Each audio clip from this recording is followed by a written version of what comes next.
Now, I don't know if you guys have ever heard of any gun that has literally been designed by a painter for a painter, but here it is.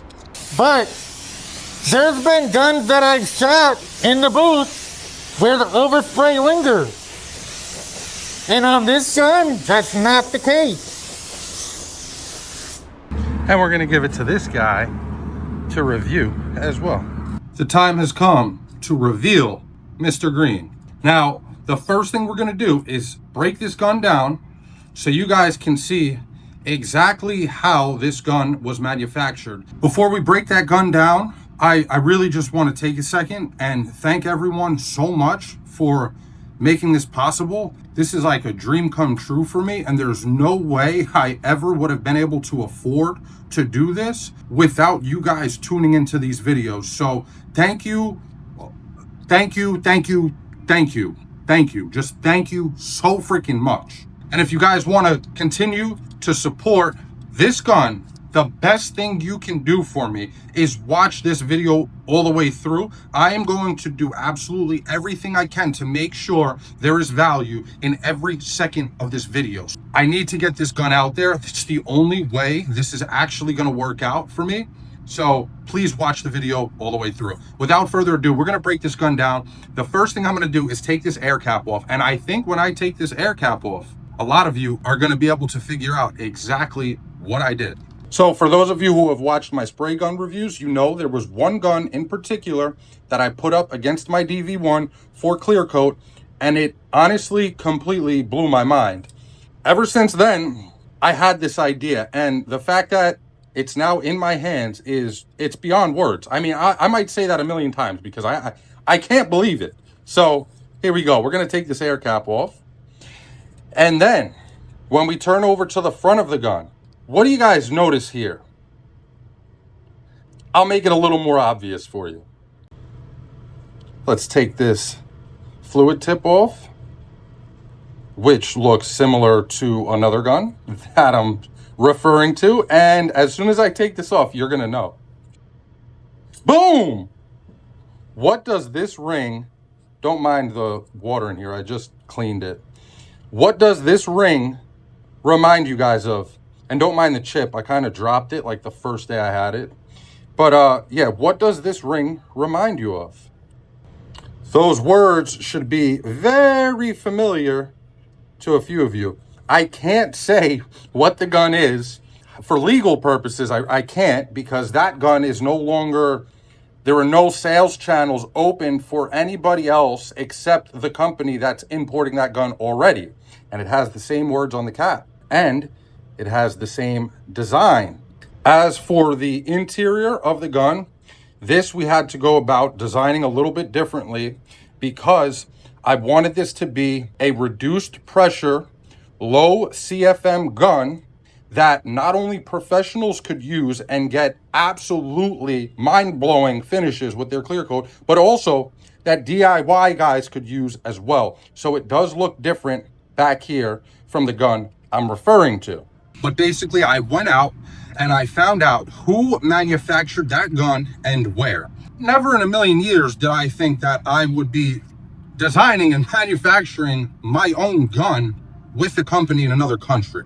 But that's what we did. And the reason we had to go about it that way was two reasons. One, because I felt like that particular gun could be improved in certain areas, which we're going to cover when we're clear coating this job we have in the booth right now. And two, I wanted more precision. I wanted less overspray, and I wanted more control of my fluid, because those two things are critical when you're trying to lay down a perfect paint job. Now, this gun has 75 to 80% transfer efficiency, which is right up there with the top of the line guns. Now, I don't know if you guys have ever heard of any gun that has literally been designed by a painter for a painter, but here it is. Another thing you guys are going to notice about this gun, if you decide to pick one up, by the way, I'm going to be doing a limited pre-order very soon. So as soon as that's available, I'll let you guys know. And when I say very limited, I mean very, very limited. So anyway, you're going to notice the fan is rather small.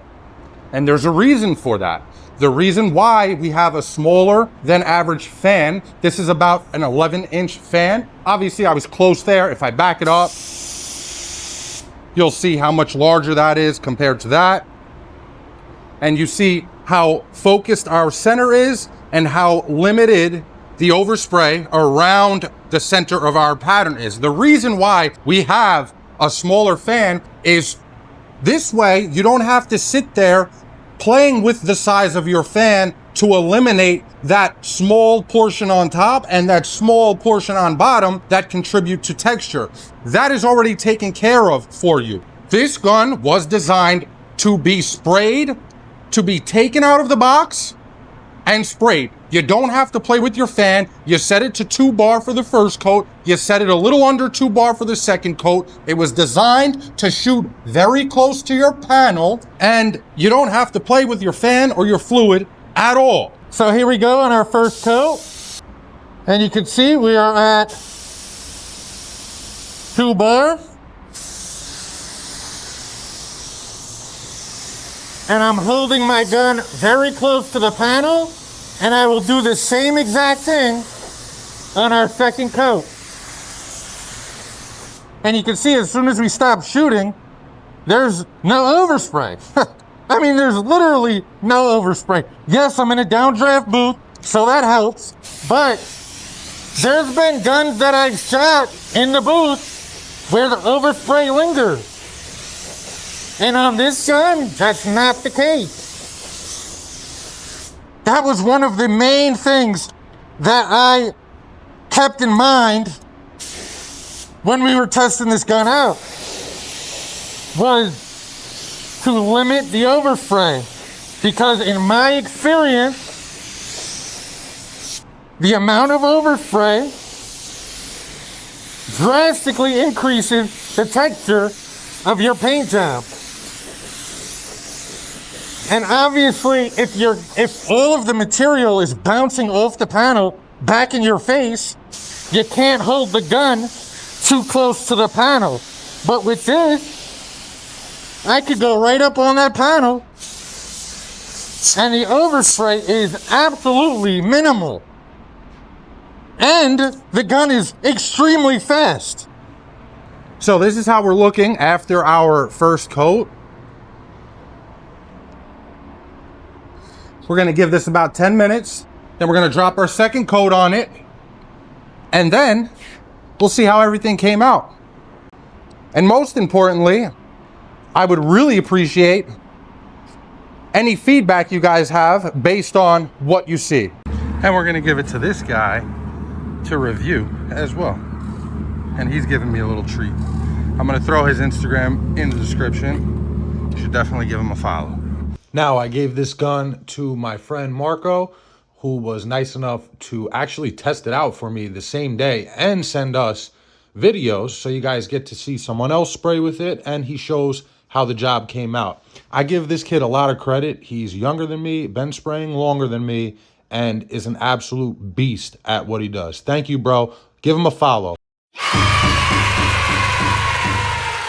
The holes on the air cap are very, very small. By having our air cap designed with small holes that can efficiently and effectively atomize our paint at lower pressures, demanding less air from a smaller compressor. This gun can be run with as small as a 20-gallon compressor. However, I would suggest sizing your compressor according to the jobs you spray. While a 20-gallon compressor can give this gun enough air to atomize effectively, if you're spraying a big job, well, if your compressor doesn't hold enough air, that's a completely separate problem. At the end of the day, this only requires 10.6 CFM, which you can find in very small compressors. That's about all the scientific data I have on the gun to share with you guys today. All right, now for our second coat, we are gonna lower it down. We're right under 2 bar at about 27 PSI. We're gonna do the same thing. We're gonna hold our gun nice and close, and we're gonna slow our passes down a little bit here. Now, one other thing that I know you guys are wondering right now is, what is the price point gonna be on this gun? Well, guys, I got news for you. It's gonna be extremely affordable. It will be within the $300 range. Now we'll throw our last coat on everything else. Now the price is gonna depend on a few things. One of them being the color of the gun. Believe it or not, that plays a pretty big role in how much the gun costs. So let me know how much you guys like this color. Because if you guys are not a huge fan of this color, what I can do is have it made in black, like an anodized black, maybe like a chrome black finish, and that'll help it, be a little bit cheaper. And then what I can do is, if you do like this color of the gun, we could do limited run on special colors for special occasions, like Mr. Green, for example. And it'll cost a little bit more. I'm not sure exactly how much more. It won't be drastic, but I know for some people, it may be the difference between deciding to pick the gun up and not deciding to pick the gun up. And if I could ask you guys one thing, if you could like, comment, subscribe, share this video with someone who you think might want this gun, because this gun was designed for everybody, DIY guys and professionals alike. When I say this, I really mean it. Like, you guys have made my literal dream come true. So one more time, I really want to just say thank you, because there's not many painters out there who have the means to literally make their own paint gun. And you guys made that possible for me. So thank you beyond words, just thank you. Now, without further ado, let's see how this job came out. We'll start here on our tailgate. You guys can see over here, or you can see here too, what a beautiful peel that thing leaves. That is literally perfect OEM texture. Here's our bumper. Bumpers generally finish with less texture because of the curved surfaces. So, this thing just looks like a freaking mirror. And then our other piece for our tailgate here. See where we can find good light on this thing. There you go. Look at that, guys. I promise you, there is no $300 gun on the market that is gonna perform better than this gun. Now, this was designed primarily as a clear gun, but of course, you can use it for base as well. You can definitely use 99% of clear coat guns, if not 100% of clear coat guns, for base. Now, when I say you could use a base coat gun for clear, more often than not, you can't. But this gun, if you need an all-arounder, this is a great all-arounder. But it was designed for clear for all of those things that I mentioned earlier in the video. Anyway, that's gonna be it for this one, guys. Thank you so much for watching. If you enjoyed the video, if you got any value out of it, or if you were entertained, if you could, please consider dropping a like, comment, maybe subscribe. Thank you so much. You're making my dreams come true, guys. We are going to change the game when it comes to paint guns. Mark my words. Until the next time, peace.